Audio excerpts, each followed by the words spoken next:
मही और नभ के बीच निरंतर डोल रहा हूँ। मैं मृत्युंजय बोल रहा हूँ। सूतपुत्र।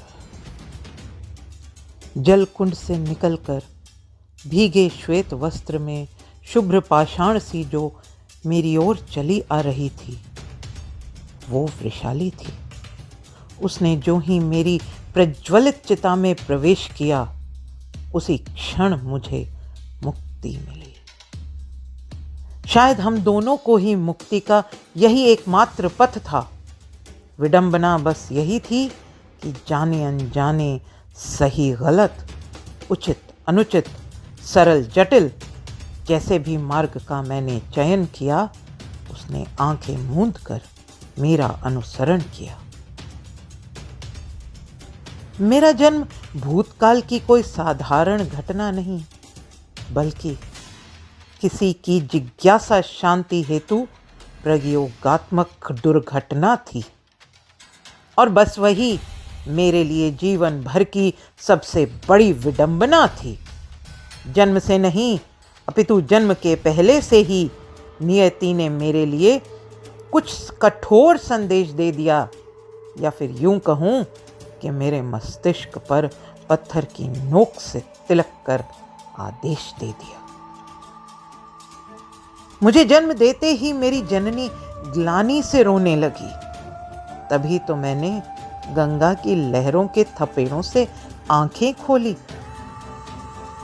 मेरी पहचान मेरी मां से नहीं, अपितु कवच कुंडल से होने लगी। सूर्यपुत्र को सूतपुत्र कहलाने में भी कोई आपत्ति नहीं थी, पर क्या नहीं घटा जिसे कहूं कि विपत्ति नहीं थी।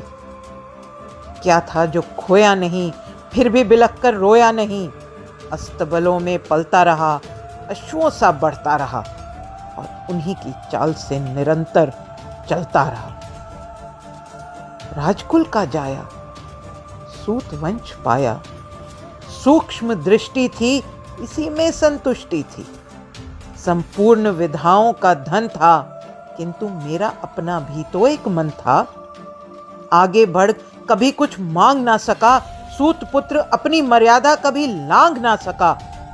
मांग कर लेना कुल का अपमान था, पर ये मेरा अहंकार नहीं, आत्मसम्मान था। मैं अपनी ही गति से बढ़ रहा था और स्वाभिमान के रथ पर चढ़ रहा था। मेरे सुदृढ़ शरीर और मांसपेशियों में कितना बल था, इससे ज्यादा मेरे कवच कुंडल को लेकर कौतूहल था। मैं तो मलिन था, भ्राता शौनक को लिए वनों कंदराओं में भटकता रहा। फिर भी न जाने क्यों कुछ कुलीन जन की नजरों में खटकता रहा। फिर मेरे अदृश्य अटल सत्य का गुरुजन ने अपमान किया। कभी कहीं दूर एक महापंडित ने केवल अपने ही पांडित्य का बखान किया। मेरे अधर्म, असत्य, अकर्म के बदले मुझे पाप मिला, किंतु मेरी लगन, संयम, कर्म के प्रसाद में भी श्राप मिला। जब मैं अपमान, अवहेलना, अवमानना के बीच नितांत एकांती पड़ा था, तब केवल एक ही मित्र था, जो पीछे मेरे कांधे पर हाथ धरे खड़ा था। जब मैं लज्जा का कड़वा विष निरंतर गटक रहा था, तब इसी मित्र की नजरों से मेरे लिए स्नेह छलक रहा था। जब जब अंगनाद के नाम का जयनाद हुआ, मेरे हृदय स्थल में उसी मित्र की खातिर उन्माद हुआ, जिसने मेरे सारे क्लेश, संताप चुटकियों में हर लिए। तो क्या बुरा किया मैंने जो उसके पाप अपने सर लिए? हाँ, माना मैंने उसे कुपथ पर चलने से कभी रोका नहीं, परंतु कोई ना कहे कि मैंने उस कुमति को टोका नहीं।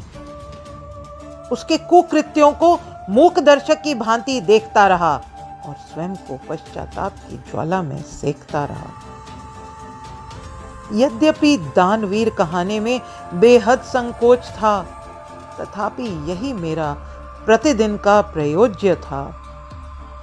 किसी ने मुझको अपने पुत्रों के प्राण चाहे तो किसी ने मेरे तुरीण के बाण चाहे। कोई छद्म रूप धर मेरे कवच कुंडल मांग गया। वो अधम इतना गिरा कि सारी सीमा लांघ गया। मैं सब जानकर भी मौन था। ये न देखा कि इसके पीछे कौन था।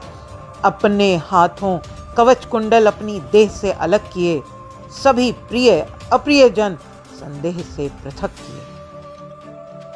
किंतु ये मेरी महानता नहीं, कदाचित प्रायश्चित था, क्योंकि मेरा दंभ बदले की भावना पर आश्रित था।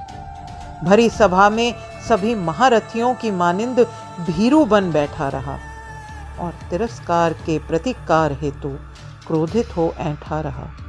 उसकी याचना की प्रतीक्षा में मूक दर्शक बन गया। अपने अहंकार की पुष्टि हेतु क्रूर भक्षक बन गया।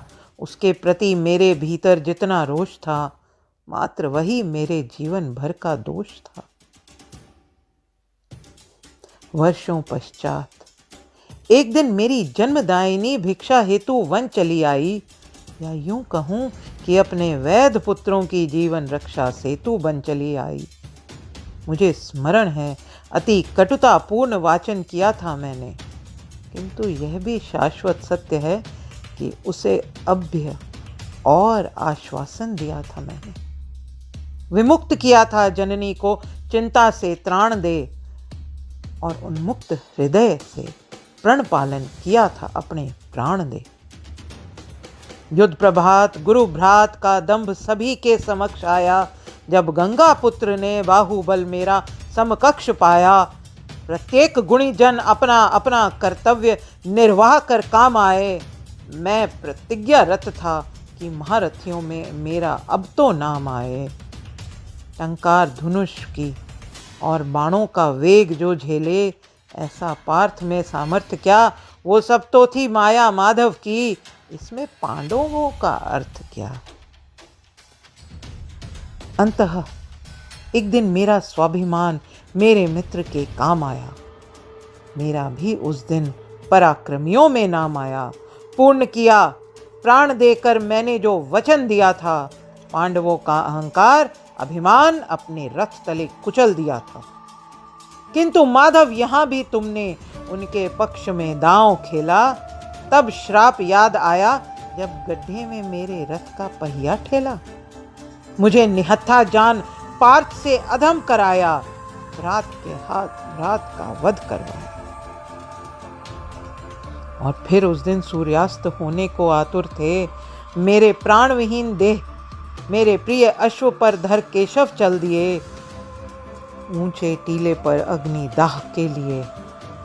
वही मेरे सम्मुख सर्वोत्तम घड़ी थी जब संग मेरे प्राण विसर्जन को मेरी संगिनी वृषाली खड़ी थी। मेरा सहचर, मेरा मित्र, मेरा अश्व भी मेरे संग प्राण त्यागने को घुटने मोड़ वहीं आ बैठा। इतने आनंददायक अंत की कोई सूत पुत्र परिकल्पना कर बैठा। सूर्यदेव अब तक कहीं बहुत दूर जा चुके थे। जल की राह पाताल में लज्जा से मुंह छुपा चुके थे। मेरा ध्येय यहाँ अपनी कथा बांचना नहीं, किसी से सांत्वना या क्षमा याचना नहीं। मेरा कर्म केवल मेरे बस में था, किंतु जन्म तो मेरे बस में नहीं था। भाग्य का लिखा मैंने सहर्ष स्वीकार किया। फिर क्यों संसार ने मेरा प्रतिकार किया। फिर क्यों संसार ने मेरा प्रतिकार किया।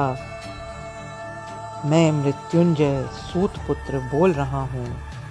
मही और नभ के भीतर निरंतर डोल रहा हूँ। मैं सूत पुत्र बोल रहा हूँ।